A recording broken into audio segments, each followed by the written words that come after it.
우리 말씀 보겠습니다. 오늘 같이 보실 말씀은 골로새서 2장 6절, 7절 말씀입니다. 골로새서 2장 6절, 7절 말씀입니다. 찾으셨으면 합독하겠습니다. 그러므로 너희가 그리스도 예수를 주로 받았으니 그 안에서 행하되 그 안에 뿌리를 박으며 세움을 받아 교훈을 받은 대로 믿음에 굳게 서서 감사함을 넘치게 하라. 아멘. 광고는 주보를 참조해 주시거나 인터넷 홈페이지를 참조해 주시길 바랍니다. 오늘은 말씀을 전하기 전에 영상을 하나 1분 정도 되는 건데 잠깐 볼 건데요. 이 영상은 좀 예민할 수도 있어서 방송은 하지 않았으면 좋겠습니다. 화면 좀 꺼주시고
있나 궁금해서 찾아봤는데 저게 이제 마니 씨가 하는 기념사예요. 기념사인데 한 5분 보다가 껐어요. 뭔 말을 하는지 하나도 못 알아듣겠어요. 여러분은 들으시겠어요? 무슨 말 한 건지 이해가 되시나요? 근데 도대체 왜 저 나이도 90이 넘어가는 할아버지가 얘기하는 거에 아멘, 아멘, 아멘 거리면서 저 10만 명, 아마 이제 수료자는 10만 명이 아니어도 10만 명을 동원하긴 했을 거예요. 전국에 있는 모든 신천지인들 모이라 그래서. 못해도 20만은 넘으니까. 그러니까 그렇게 모여가지고 아멘, 아멘 하면서 어떻게 저럴 수 있을까요? 아까 보니까 스타디움 꽉 차 있잖아요. 꽉 차 있는데 속여서 그래요. 속여서. 제가 저번에도 말씀드렸잖아요. 사기꾼이라고.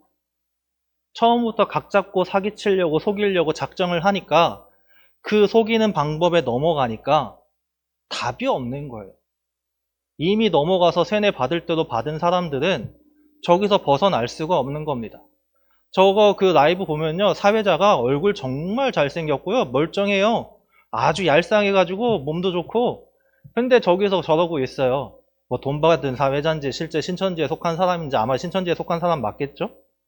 근데 뒤에 서 있는 사람들도 막 임원진인 것 같은데 보이는데 다들 멀쩡해 보여요. 굉장히 잘생겼고 다들 옷도 엄청 뛰어난 거, 뭐 잘나 보이는 옷들 입고 있고. 근데 우리는 너무나 잘 알고 있는 저런 데서 저런 활동을 한다는 거죠. 두 가지 중에 하나예요. 속아 넘어가는 자거나 속이는 자거나.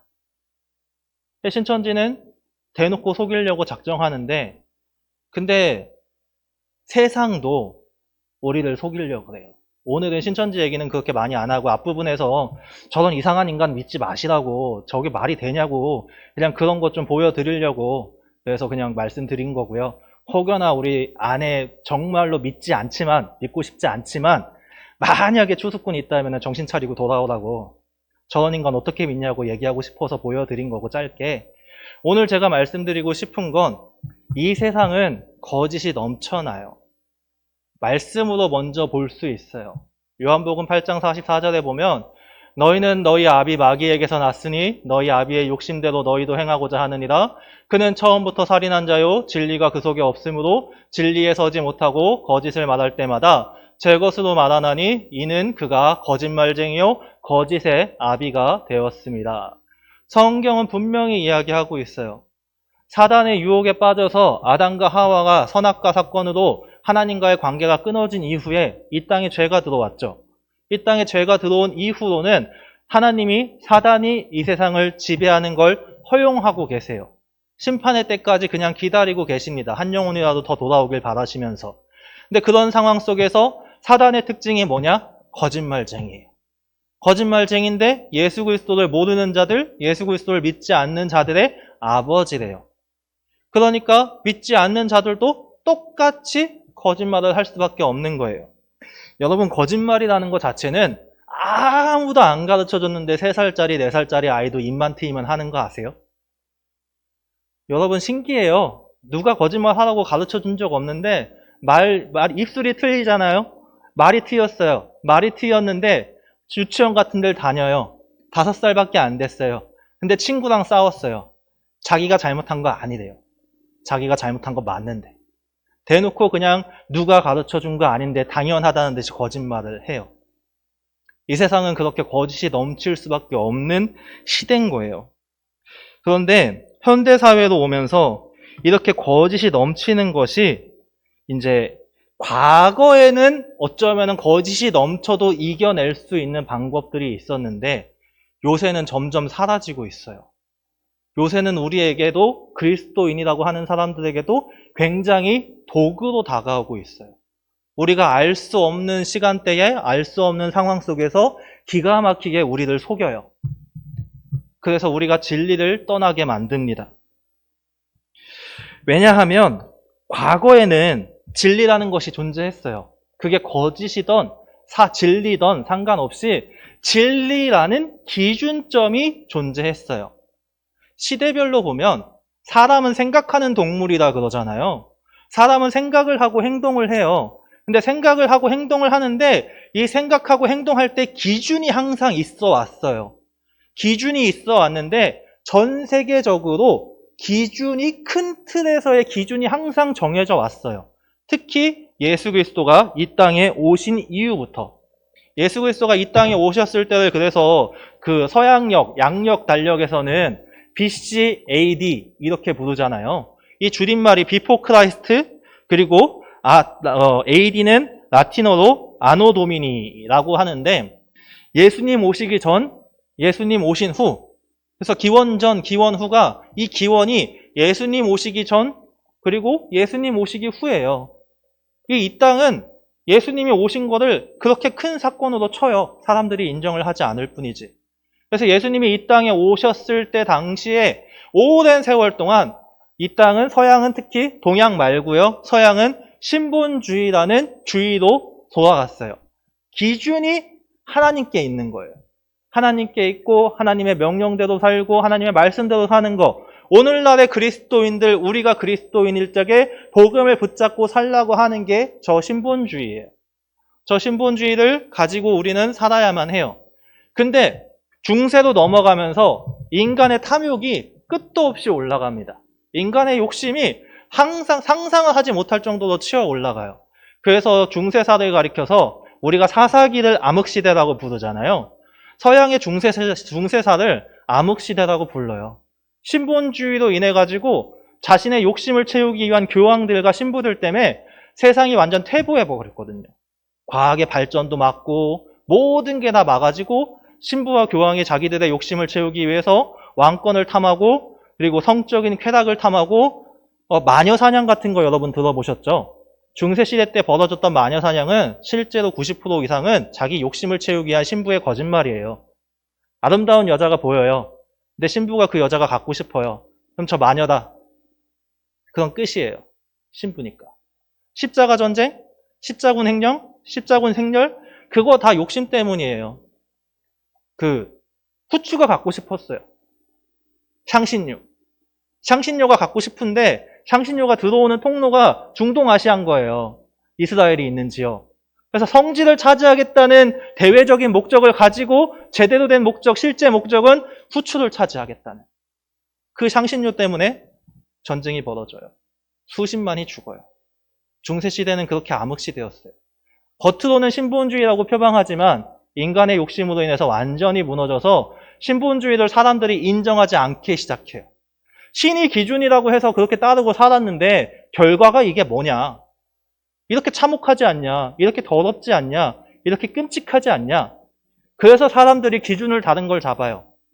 소위 이성주의. 인간의 이성이 옳고 그름을 판단할 수 있다.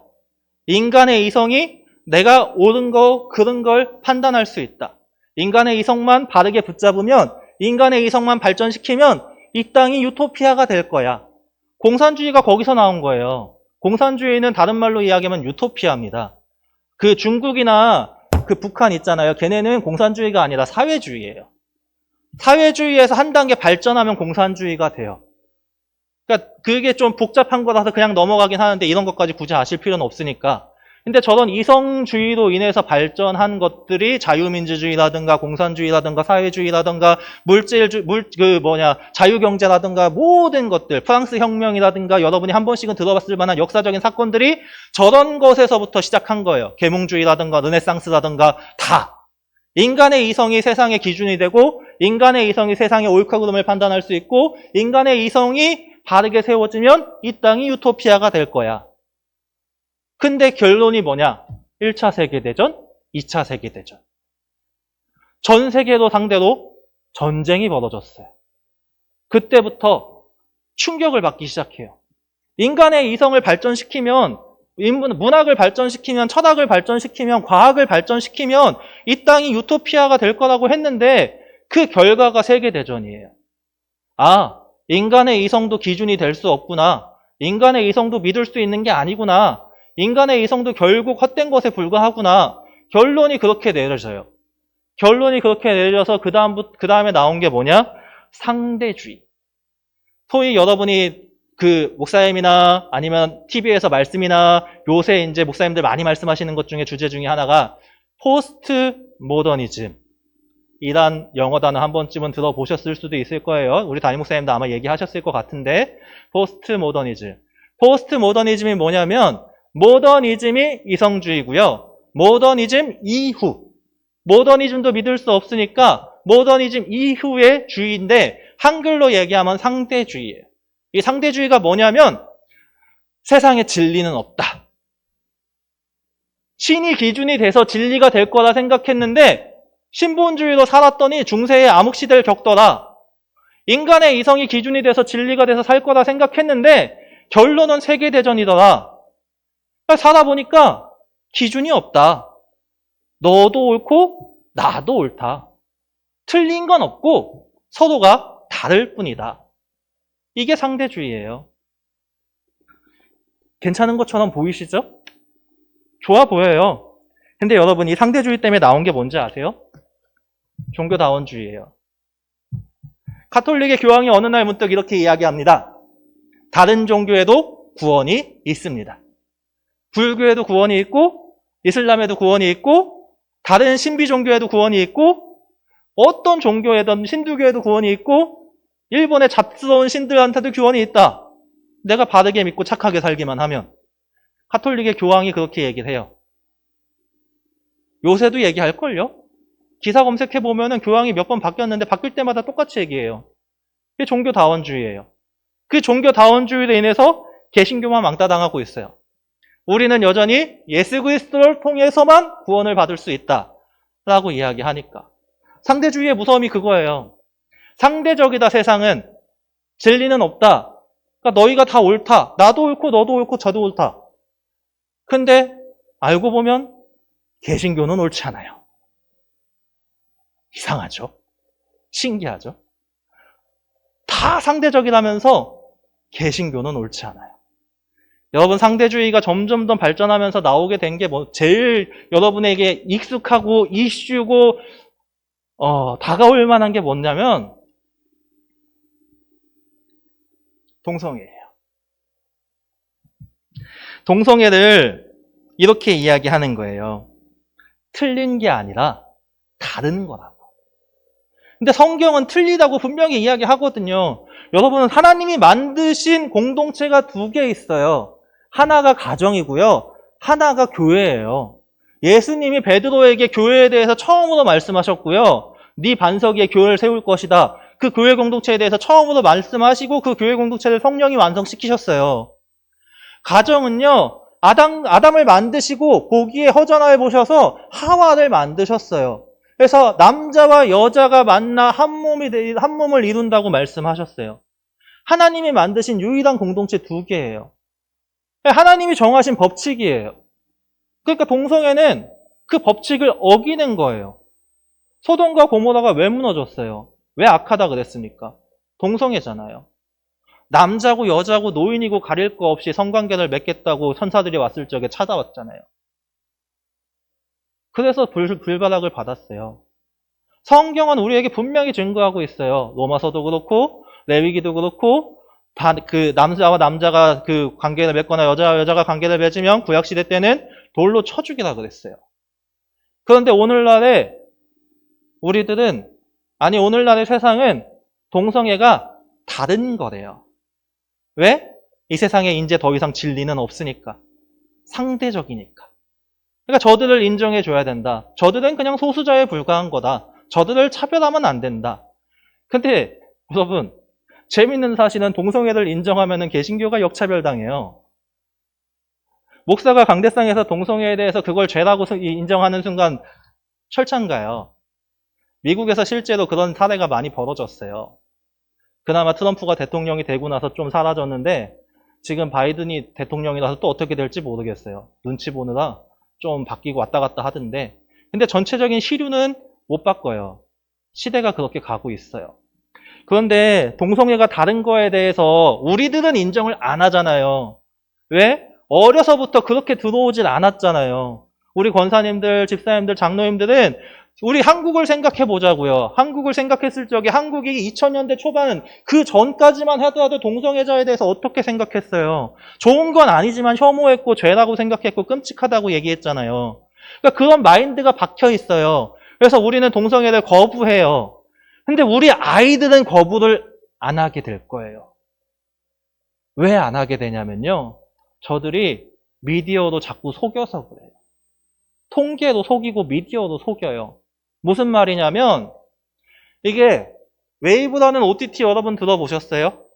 인터넷 방송이고 인터넷 그 프로그램 볼 수 있는 유튜브 같은 거예요. 유튜브 같은 건데 유튜브는 개인이 올리는 거면 저거는 MBC나 그런 데서 그 합업해가지고 저기다가 공중파 그 드라마 같은 거 올라오고 자기들이 자체적으로 예능을 만들어서 올려요. 요새는 웨이브 오리지널이라 그래서 제목을 보면은 메리 퀴어라고 되었죠. 퀴어가 동성애거든요. 저 예능인데 저거 커밍아웃 하는 예능이에요. 저거를 우리 아이들이 가감 없이 볼 수 있어요. 저거 15세 이상이든가 15세 이상이네요. 근데 여러분 15세 이상이라도 20살이 되기 전에는 성 정체성이라든가 나의 인지 능력이라든가 그런 게 정립이 되기 전이거든요. 특히 초등학교 때는 더 하고요. 최근에 제가 제목은 모르겠는데 그 아시는 분은 아실 거예요. 임성환 작가가 주말 드라마라 그러더라고요. 임성환 작가가 주말 드라마 어디서 방송했는지는 모르겠는데 며느리가 시어머니를 사랑한다 그랬대요. 들어보니까 뭐 전생에서 그런 거래요. 예, 저 과거에 이제 전생했는데 전생에서의 삶을 보니까 그때는 남녀 관계여가지고 서로가 사랑을 했는데 이제 지금 환생해가지고 보니까 시어머니하고 며느리 관계도 됐대요. 여러분 아시는 분은 아시겠죠? 저는 TV를 아예 안 봐가지고 최근에 알게 됐어요. 최근에 이거 자료 찾다가 이런 말도 안 되는 드라마도 나오는구나 하고 알게 됐는데, 그래서 그 여자 며느리가 여자 시어머니한테 사랑한다고 얘기하는데요. 근데 이거를 우리 이제 가정주부들이 주말 드라마를 8시쯤에 돼서 쉬면서 보잖아요. 문제는 그걸 볼 적에 그 옆에 7살에서 8살, 9살 초등학교 애들이 같이 보게 되면은 걔네가 어떻게 받아들이냐면요. 아, 동성애도 해도 되는 거구나. 걔네 인식에 그렇게 박혀요. 어려서부터 차근차근 속이는 거예요. 동성애도 옳은 거라고. 2000년대 초반까지만 해도 퀴어에 대해서, 동성애에 대해서 방송에서, 언론에서 나온 적이 없는데 어느 순간 홍석천이 나왔어요.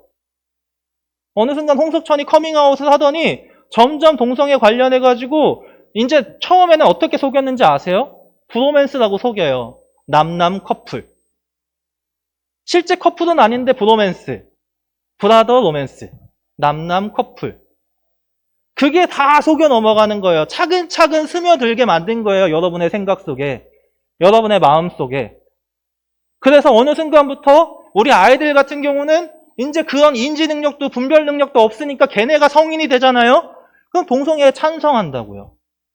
저도요. 어렸을 때는 그렇게 생각을 안 했는데 그런 것들을 계속 보다 보니까 분별을 못해요. 제가 요새 TV를 아예 안 보는 이유가 거기에 있어요. 저는 TV 안 봐요. TV는 거의 모든 프로그램들이 목적을 가지고 만들어요. 시청률이라는 목적을 가지고 만들고요. 편집이라는 방법을 써서 잘라내고 오리고 붙여가지고 자기들이 원하는 대로 원하는 내용을 세뇌시키기 위해서 프로그램을 만들어요. 드라마도 마찬가지고요. 예능도 마찬가지고요. 영화도 마찬가지예요. 베트남 전쟁이 일어났을 적에 미국에서 전쟁 영화가 그렇게 많이 만들어졌는데 어떻게 만들어졌냐면 전쟁을 참혹하게 그리는 영화가 아니라 전쟁 영웅을 만드는 영화를 만들었어요. 그 영화를 본 사람들, 특히 탑건 여러분 많이 보셨을 거예요. 탑건이 개봉되고 나서 미국에서 전쟁에 참여하는 남자 군인 숫자가 엄청 많아졌어요. 탐 크루즈가 너무 멋있으니까. 미국은 징병제가 아니잖아요. 군인 숫자가 부족하니까 그런 식으로 속여 넘어간 거예요. 그거를 용어로는 프로파간다라 그래요. 이 땅은 다 이딴 식이에요. 요새 많이 나오는 거, 목사님 지난주에 말씀하셨던 마이데몬. 저 남자가 데몬이에요. 악마래요. 조선시대부터 활동했대요. 근데 착해요. 단 하나, 죽을 때가 되면 영혼을 지옥으로 가져가는 것밖에 없는데 중요한 사실은 지옥을 안 보여줘요. 지옥을 안 보여줘요. 그러니까 지옥이 어떤 곳인지 몰라요.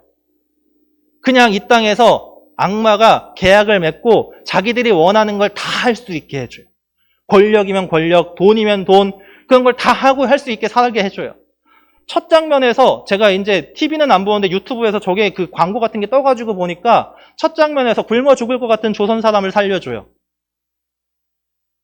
계약을 맺어서. 지옥은 안 보여주고. 저러면 어떻게 생각하냐면요. 아, 악마도 나쁜 게 아니구나. 아, 사단도 착하구나.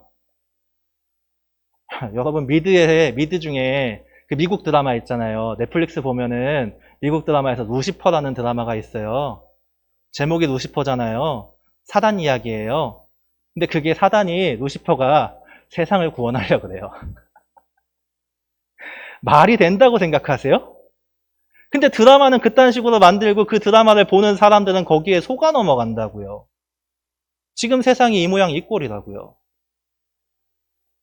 상대주의로 속여 넘어갈 적에 어떻게 하냐면 우리가 모두가 진리라고 얘기하면서도 기준을 없이 인간이 살 수가 없어요. 인간은 기준이 있어야지만 살 수 있는 존재예요. 내가 스스로 기준을 만들 수 있는 인간은 세상에 굉장히 드물어요. 정말로 뛰어난 천재들이나 그런 기준을 만드는 거예요. 소위 스티브 잡스 같은 사람. 애플 그 아이폰을 만들었던 그런 사람들이나 기준을 만들지 평소에 평범한 사람들은 기준을 못 만들어요. 그래서 그 사람들이 뭘 쫓아가냐면 다수의 의견을 쫓아가요. 통계, 다수결. 2024년 트렌드 코리아라는 책을 보면요. 디토 소비라는 단어가 나와요.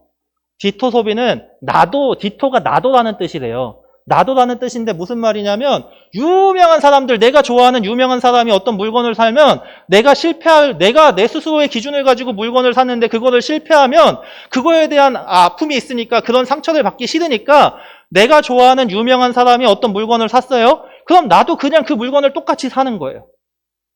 실패하기 싫어서. 책임감을 느끼기 싫어서. 인간은 그런 존재예요. 인간은 누군가를 의지할 수밖에 없고 어떠한 기준을 쫓아갈 수밖에 없고 인간은 하나님이 처음부터 그렇게 만드셨기 때문에 어쩔 수 없어요. 그렇게 살아야 돼요. 여러분이 기준이 없이 산다고 해도 아니요. 있어요. 무신론자도 신이 없다는 믿음을 갖고 이 땅에서 사는 거예요. 무신, 신이 없다. 제가 자주 하는 말인데 신이 진짜로 없잖아요? 그럼 몰라야 돼요. 우리의 인지에서 벗어나야 돼요. 모르는 게 정상이에요. 근데 무신은 신이 없다고 믿는 거예요. 그래서 결국 상대주의는 거짓말입니다. 상대주의는 왜 거짓말이냐면 상대적으로 다 달라요. 누구나 다 진리라며요. 근데 누구나 다 진리가 될 수가 없어요. 다수의 의견이 옳다고 하면은 그 의견에 결국 쫓아가요. 여러분에게 가장 가깝게 다가올 수 있는, 제가 찬성한다, 반대한다 그게 아니라 그냥 가장 가깝게 다가올 수 있는 게 뭐가 있을까 하다가 이걸 찾았어요. 최근에 개 식용 금지 법안 발의된다 그러잖아요. 근데 상대주의적인 관점으로 보잖아요. 그러면 개를 먹는 사람들을 그냥 존중해주면 돼요. 개를 키우는 사람들이 소를 키우는 사람들, 돼지를 키우는 사람들, 닭을 키우는 사람들처럼 깨끗하게 키울 수 있는 법적인 가를 만들어주고, 그래서 깨끗하게 키울 수 있게 해주고 허가 내주고 시설 만들어주고 그렇게 하면 돼요. 왜? 상대적이라며요. 다 진리라며요. 그럼 개를 먹는 사람들도 존중해줘야죠. 근데 왜 존중을 안 해줘요? 반려견이라고 부르는 애완견을 키우는 사람들이 더 강하니까, 더 세니까, 더 많으니까, 국회의원들이 그 사람들의 눈치를 보니까, 그 사람들의 표를 받아야지 내가 국회의원이 되니까, 그게 나한테 이득이 되니까. 그러니까 저거를 법안을 발의하고 대통령 눈치 보고 그러느라 법안을 발의하고 그러는 거예요. 모든 게 다 상대주의라며요. 그럼 저들을 존중해 주는 게 맞죠. 육견 키우시는 분들은 굶어 죽으라고요? 저거 지금 보상금도 안 주고서는 그냥 다 문 닫게 한다는데? 그건 아니잖아요. 근데 절대 다수가 옳다 그러니까 그걸 쫓아간다고요. 상대주의는 다 거짓말이에요. 상대주의는 모든 게 다 옳다고 하면서 개신교만 오면은 아니래요. 거짓말이래요. 우리는 틀렸대요. 우리는 그렇게 살면 안 된대요. 왜 너네는 다른 종교의 구원이 있다는 걸 인정하지 않네요? 왜 너네는 너네만 그렇게 특별하고 잘난 듯이 인생을 사네요? 그렇게 얘기해요. 그리고 여러분, 이 땅은 앞으로 더 그렇게 바뀔 거예요. 절대 다수가 그런 생각들을 가지고 있고 절대 다수가 그런 사상 속에 빠져 있어서 그렇게 될 수밖에 없어요. 문제는 그런 세상 속에서 우리는 빨리 갈 거예요. 세상이 바뀐다고 해도 시간이 필요하잖아요. 그러다 보니까 그렇게까지 바뀌어 나가기 전에 예수님 곁에 갈 확률이 훨씬 높아요. 그러나 지금은 교사훈련 예배잖아요. 제가 이러한 모든 것들을 말씀드리는 이유는 여러분의 자녀와 여러분의 자손 때문인 거예요. 여러분이 이런 거를 여러분 스스로 혼자서 구원받아서 이 땅에서 그냥 살아가려고 하면 굳이 아실 필요 없어요. 왜? 여러분의 인생에는 그렇게 큰 영향을 끼치지 않을 거예요. 저도 마찬가지일걸요? 어떻게든 수도권에 있는 교회들이, 목사님들이 차별금지 법안 막으려고 별의별 노력을 엄청 많이 하시거든요. 그러다 보니까, 그리고 우리나라는 기독교가 대세다 보니까 국회의원들이 쉽게 손을 못 들어줘요. 아직까지는 절대 다수가 기독교에 속해 있어서. 아직까진 통계적으로 기독교, 개신교, 천주교 그렇게 믿는 사람들이 절대 다수에 속해서 5천만의 인구 중에 약 2천만이 그쪽에 속하니까 쉽게 못 들어줘요. 근데 절대 다수가 어느 순간 바뀌잖아요. 그럼 국회의원들이 그 절대 다수의 이익을 쫓기 위해서 바꿀 거예요, 법을. 자기들한테 이득이 되는 방향으로. 예전에는 진리라는 기준, 도덕이라는 기준이 있었는데 요새는 절대 다수가 옳다 그러면 바뀌어요. 여러분이 가장 쉽게 알아들을 수 있는 다른 예는 민식이 법이에요. 민식이 법은 문제가 많은 법이에요. 그래서 지금도 많이 고치고 있어요. 그러나 그게 당시에 만들어질 당시에는 절대 다수가 그 아이가 죽은 거에 대해서 공분을 했고 국회의원들은 자기들의 이득과 이익을 계산해 보니까 이 법을 졸속으로라도 통과시키는 게 자기들한테 훨씬 이득이 되고 이익이 되니까 졸속으로 그냥 통과시켰어요. 부작용이 나오든 말든. 그게 상대주의예요. 진리가 없으니까 자기 욕심을 쫓아가는 거예요. 사사기에서 말하는 자기 소견에 오른 대로 행하였더라. 이 시대가 그런 시대예요, 여러분. 앞으로 더 심해질 거예요. 훨씬 더. 여러분의 자녀들, 여러분의 자손들 이미 그런 많은 예능과 매체에 접해 있고 유튜브라는 매체 속에서 커밍아웃하는 유튜브 커플들이 얼마나 많은데요. 검색만 하면 다 나와요. 여러분, 디즈니 애니메이션 많이 보시죠? 전 세계에서 가장 큰 게이 축제를 열어주는 데가 디즈니예요. 매년. 그런데 이 세상이 그래요. 자기들의 이익을 쫓기 위해선, 자기들의 욕심을 채우기 위해선 진리고 뭐고 없어요. 그냥 욕심대로 사는 거지. 그렇다면 도대체 그리스도인이 이런 세상 속에서 이렇게 바뀌어가는 세상 속에서 말세의 때가 가면 갈수록 이거는 심해질 거고 어려워질 거고 여러분의 자녀들은 어떻게 될지 모르고 여러분의 자손들이 어떻게 될지 모르는 이 땅에서 우리가 어떻게 살아야 하는가? 첫째는 세상을 보는 눈을 바르게 가져야 돼요. 소위 세계관이라는 말이 있어요. 세상을 바라보는 안경이에요. 앞에서 말한 신본주의, 이성주의, 상대주의도 세상을 바라보는 안경이에요. 우리는 말씀이라는 안경을 끼고 세상을 바라봐야 돼요. 말씀이 말하는 대로 세상을 바라봐야 되고 말씀이 말하는 대로 세상을 바라볼 적에 틀린 건 틀렸다고 얘기하고 맞는 건 맞다고 얘기해야 돼요. 그런데 그러려면 말씀을 알아야겠죠. 말씀을 모르는데 어떻게 세상을 바르게 바라볼 수 있겠습니까? 그래서 우리 아이들이 그래서 세상을 바르게 바라보지 못하는 거예요. 집에서 말씀을 안 가르치거든요. 저 어렸을 때만 해도 저희 집은 안 그랬는데 신기할 정도로 저희 집은 저희 부모님이 교회 빠지는 거 빼고는 성경을 보든 말든 신경도 안 썼는데 제 주변에 제 친구들 중에는 하루에 한 장 이상은 성경을 무조건 읽어야 되는 가정이 대다수였어요. 저희 교회가 그렇게 가르쳤거든요. 담임 목사님이. 아이들 어려서부터 말씀 봐야 된다고. 근데 요새 누가 그래요? 아무도 안 그러잖아요. 아이들이 어려서부터 말씀을 봐야지 그 기준을 알 수 있어요. 자녀들이 말씀을 봐야지 그 기준을 알 수 있어요. 근데 그냥 보는 게 아니라 가르쳐 줘야 돼요. 교회에서 일주일에 한 번 목사님들이 가르쳐 주는 설교 가지고 그걸 알 수 있을까요? 요즘 시대에 핸드폰만 보더라도 핸드폰에서 접할 수 있는 성적인 거에서부터 시작해서 쾌락적인 거, 내가 재밌는 게 넘쳐나는 세상 속에서 못해요. 그러니까 우리가 먼저 말씀을 바르게 알아야 되고 우리가 먼저 말씀을 바르게 알면 그 말씀을 자녀들하고 자손들한테 손주들한테 가르쳐 줘야 돼요. 안 그러면 더 이상 이 땅에서 그리스도인이 그리스도인답게 살 수 있는 방법이 없어요. 겉으로 포장하는 사랑, 겉으로 포장하는 마케팅, 겉으로 좋아 보이는 것들 세상이 훨씬 잘해요. 여러분 일본에서 기독교가 왜 망했는지 아세요? 일본에 처음 기독교 넘어갔을 적에 말씀을 붙잡질 않았어요.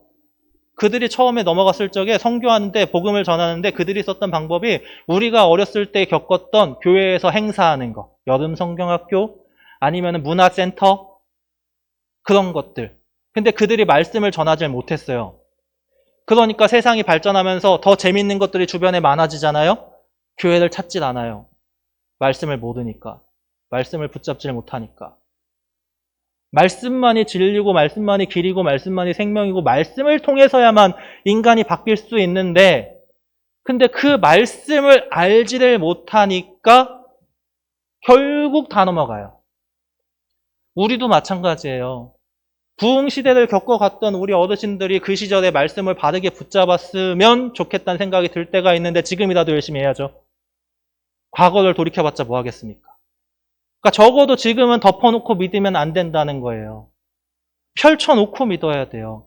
적어도 우리 교회는 담임 목사님의 주도 아래서 지금까지 말씀을 많이 봐오셨고 말씀을 많이 아는 걸 너무나 잘 알아요, 저는. 그래서 여러분이 굳건한 믿음을 가지고 있고 복음을 잘 붙잡고 있을 거라고 믿어요. 근데 문제는 여러분이 문제가 아니라 여러분의 자녀들, 여러분의 자손들, 여러분의 손자들이 문제라고요.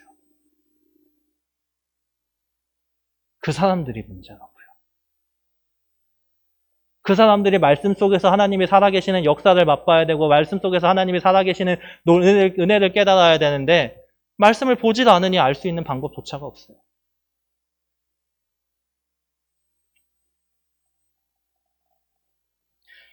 세상을 보는 눈을 먼저 바르게 가져야 된다면 근데 그냥 바르게 갖는 게 아니라 눈을 가진 사람으로서 행해야 돼요.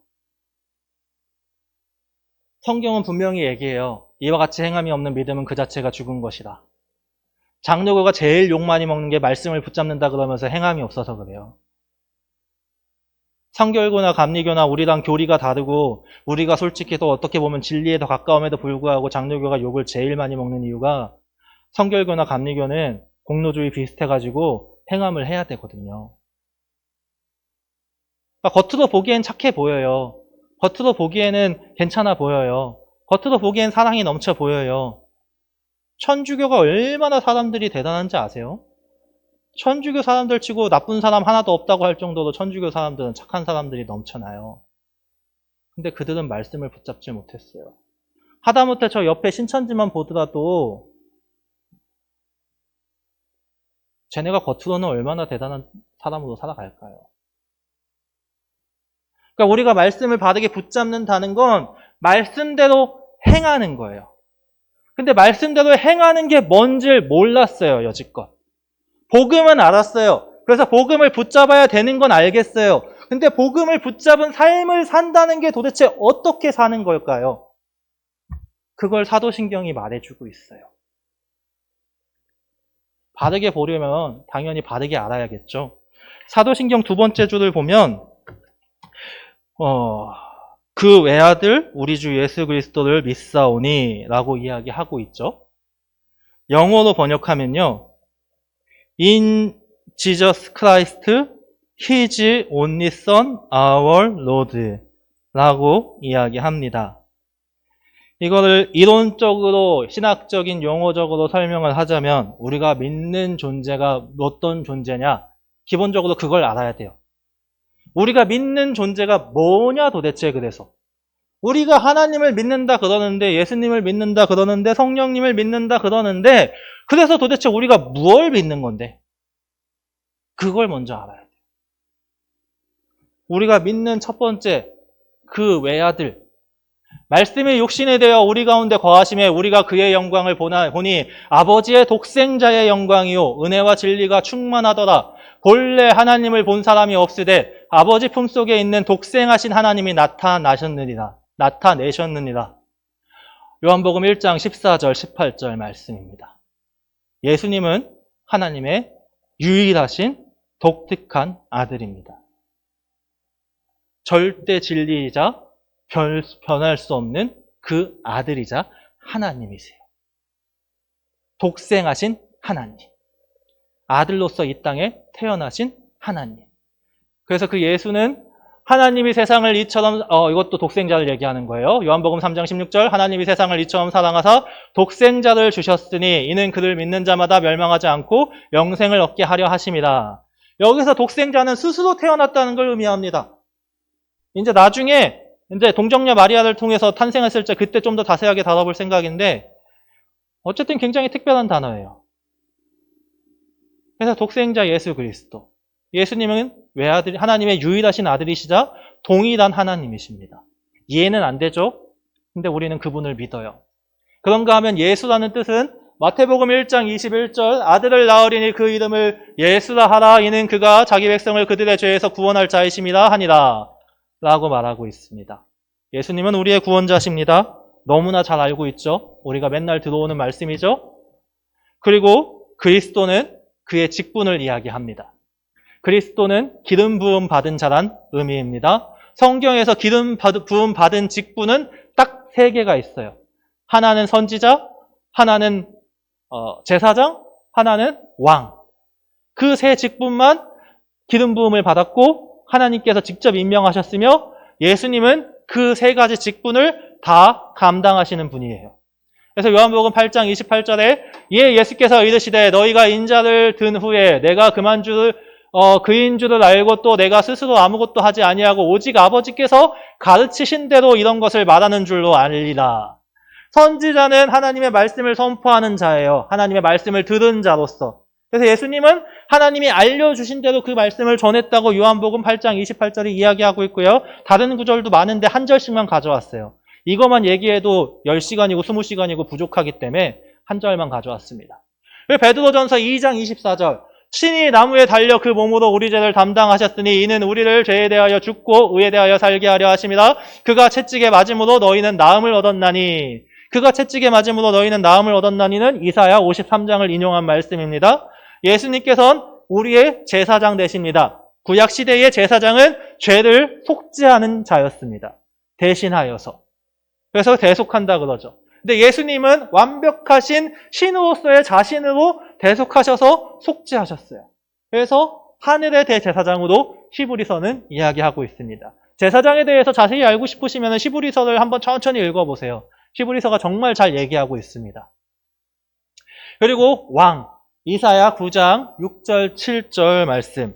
이는 한 아기가 우리에게 낳고 한 아들을 우리에게 주신 바 되었는데 그의 어깨에는 정사를 메었고 그의 이름은 기묘자라 모사라 전능하신 하나님이라 영존하시는 아버지라 평강의 왕이라 할 것입니다. 그 정사와 평강의 더함이 무궁하며 또 다윗의 왕자와 그의 나라에 군림하여 그 나라를 굳게 세우고 지금 이후로 영원히 정의와 공의로 그것을 보존하실 것이라 만군의 여호와의 열심히 이를 이루시리라.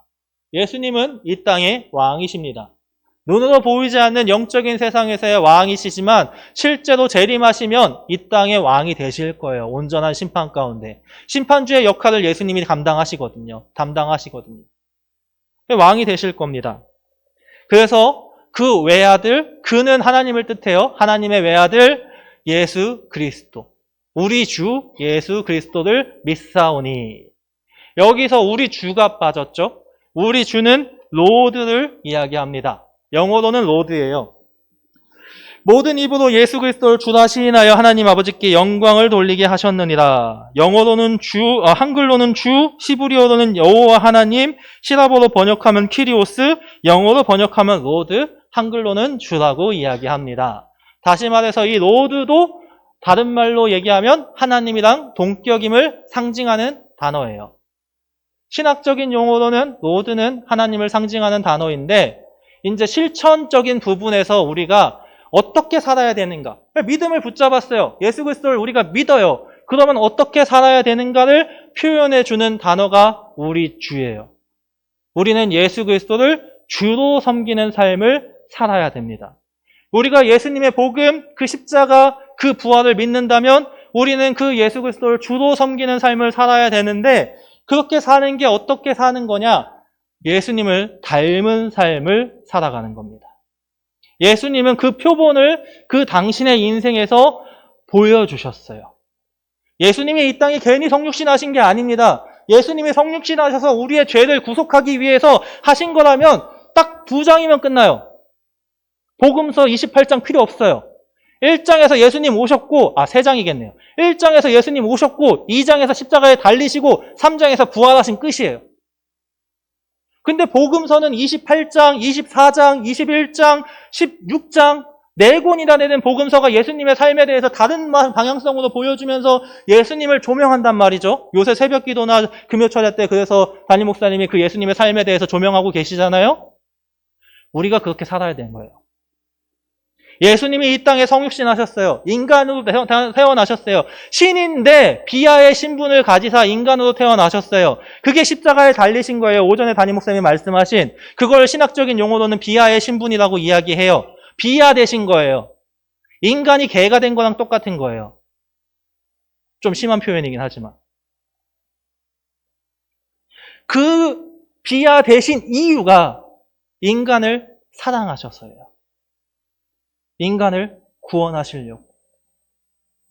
그래서 그 예수 그리스도를 우리가 믿는다면 우리는 그 믿는 자로서의 삶을 살아가야 돼요. 그게 오늘 본문이 얘기하는 바예요. 골로새서 2장 6절 7절. 그러므로 너희가 그리스도 예수를 주로 받았으니 그 안에서 행하되 그 안에 뿌리를 박으며 세움을 받아 교훈을 받은 대로 믿음에 굳게 서서 감사함을 넘치게 하라 라고 말하고 있어요. 우리의 삶에 하나님의 뜻대로 순종하고 예수님을 닮은 삶을 살아가는데 그 닮은 삶을 살아갈 때 감사함이 넘치게 해야 돼요. 그 안에서 행하면서. 근데 우리는 하나님의 영광을 따를 때보다 사람의 영광을 따를 때가 더 많아요. 무슨 말이냐면 요한복음 12장에 보면 이런 말씀이 있습니다. 그러나 관리 중에도 그들 믿는 자가 많대. 믿긴 믿어요. 바리새인들 때문에 드러나게 말하지 못하니 이는 출교를 당할까 두려워함이라. 이런 자를 가리켜서 성경이 뭐라고 얘기하느냐?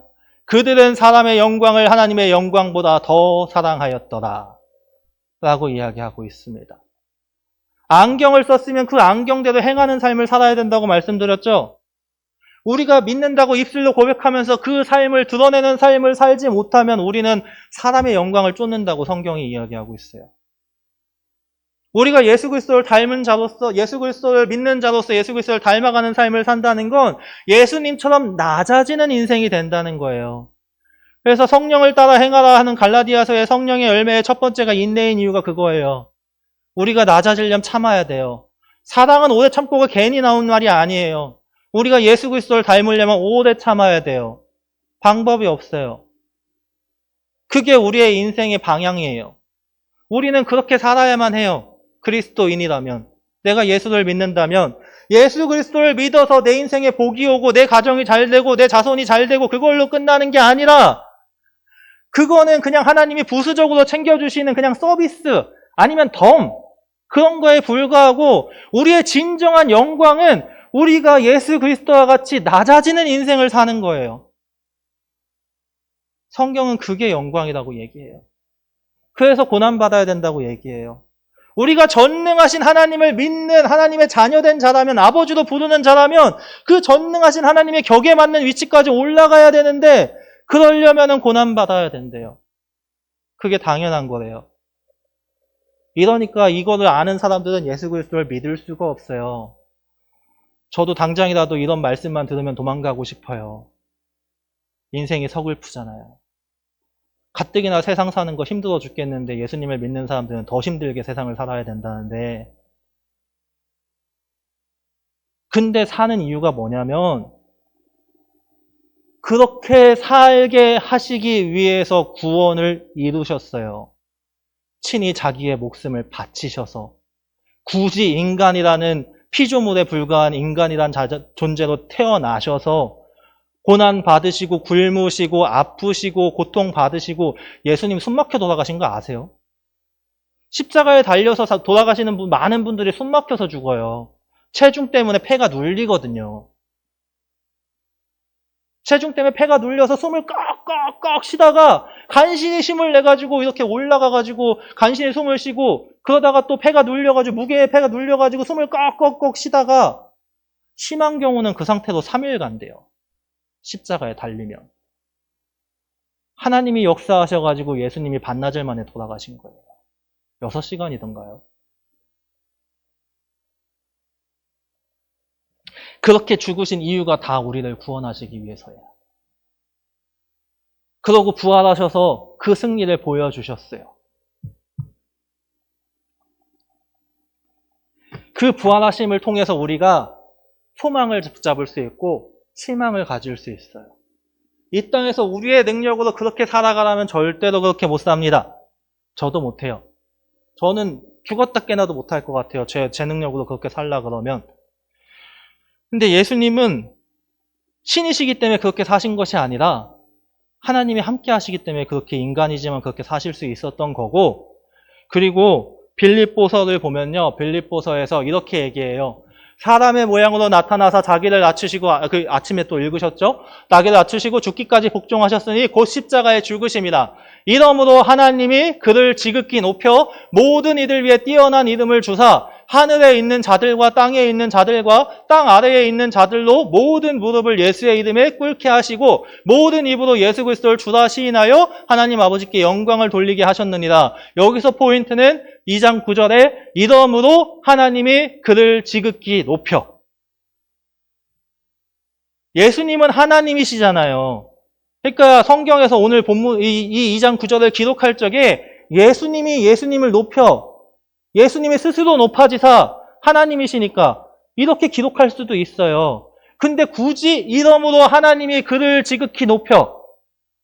이 말이 무슨 말이냐면, 우리가 예수님을 따라가는 삶을 살면, 그 마음을 품고 그 성육신하는 자로서의 그 예수님을 닮아가는 복음서에서 얘기하시는 예수님의 삶을 따라 살면 우리의 능력으로는 못하는데 하나님이 그 영광으로 친히 올리시겠대요. 하나님이 하신다는 얘기예요. 우리가 그 예수 그리스도의 사랑을 붙잡고 사랑을 믿음으로, 그 사랑에 감사함으로 예수님을 닮아가는 삶을 살아가면 하나님께서 친히 그 영광의 자리에 올리시겠대요. 우리를. 우리는 그 믿음으로 이 땅에서 살아가는 거예요. 내가 억울해도, 내가 아파도, 내가 힘들어도, 제가 좀 거칠게 표현할게요. 지랄 같아도, 좀 더 심하게 표현하면 족 같아도 이 땅에서 그 모든 거 버티며 살아갈 수 있는 이유는 예수님이 나를 구원해 주신 그 사랑의 감사함과 하나님이 분명히 하나님의 때에 나를 그 영광의 자리에 올리실 거라는 믿음으로 살아갈 수 있는 거예요. 여러분의 삶 속에서 그 경험이 있길 소망합니다. 여러분이 구원의 감사함으로, 구원의 사랑으로 삶을 버티고 살아가신다면, 그렇다면 그 때에 이르러 하나님이 그 영광의 자리에 올리시는 그 은혜까지 맛보시는 삶을 사시길 소망합니다. 여러분이 그 모습을 여러분의 자녀들에게, 자손들에게 보여주셔야 돼요. 말로만 교회 다녀라, 예배 빠지지 마라, 그게 아니라 여러분이 먼저 말씀 보는 가운데, 여러분이 먼저 기도하는 가운데, 여러분이 먼저 예배에 집중하는 가운데 하나님이 여러분의 삶을 통하여 역사하시고, 정말로 억울하고 힘들고 그지 같고 짜증나도 하나님을 내가 사랑하니까. 그러니까 그 기준이 달라지는 거예요. 제가 오늘 머리를 올렸죠. 어느 날 문득 머리를 올리고 이렇게 꾸미고 나왔어요. 꾸미고 나왔는데 그 꾸민 게 그날 하루로 끝나면 뭔가 특별한 일이 있었나 보다 라고 생각할 거예요. 근데 그 다음 날에도 머리를 꾸미네요. 그리고 옷을 예쁘게 입네요. 이유가 분명히 뭔가 있는 거예요. 여자친구가 생겼거나 아니면 직장을 구했거나 뭐 여러 가지 이유가 있겠죠. 그러더니 그게 계속 길어지고 반복되니까, 그러니까 그때부턴 제가 사람이 바뀌었네?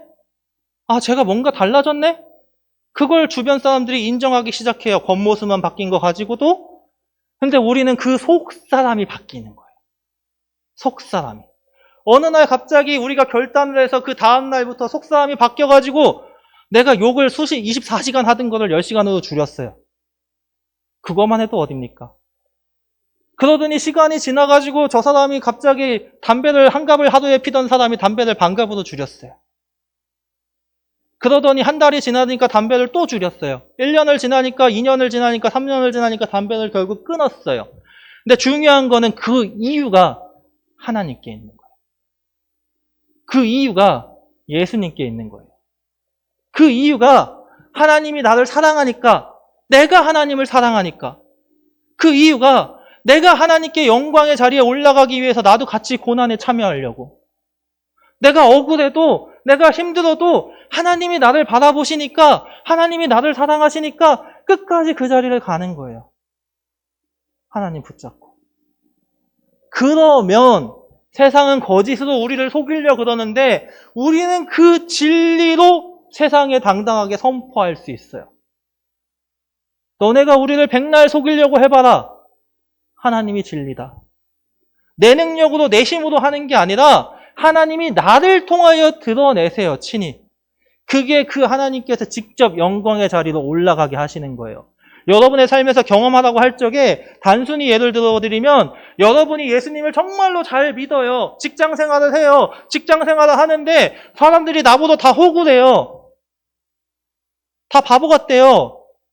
근데 그래도 그렇게 그냥 살아요. 왜? 나는 정직해야 되니까, 나는 하나님의 말씀대로 살아야 되니까. 그래서 끝까지 그렇게 가요. 그럼 어느 순간 어떻게 바뀌는지 아세요?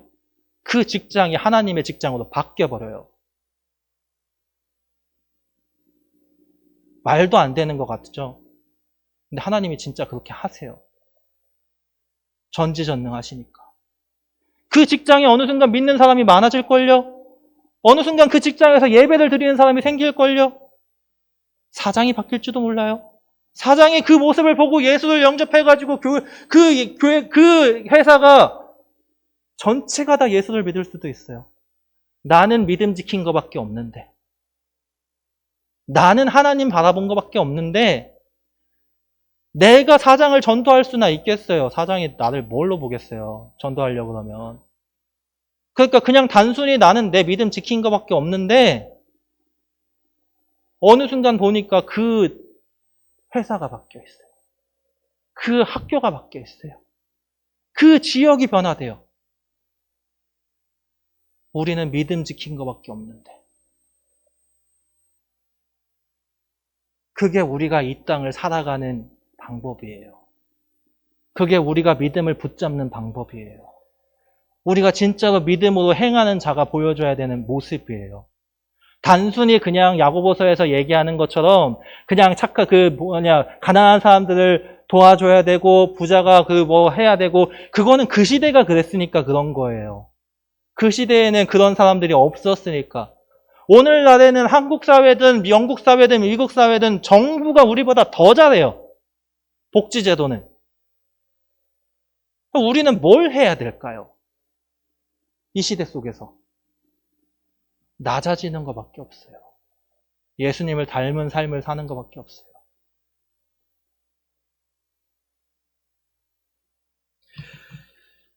말씀을 정리하겠습니다. 시대가 악합니다.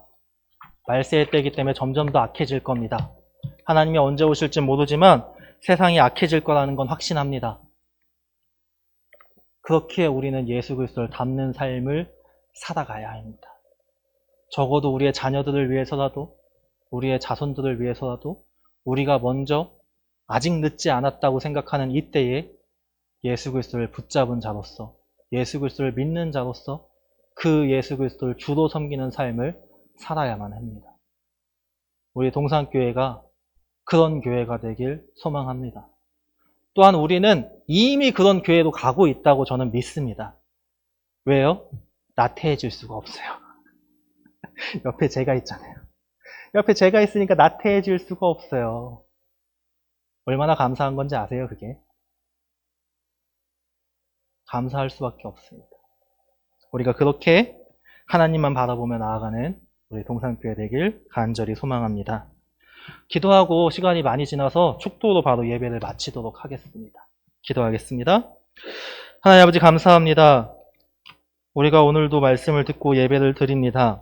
우리가 이 시간이 그냥 지나가는 시간이 아니라 우리의 마음에 하나님의 말씀하시는 음성이 들리는 시간이 되길 소망합니다.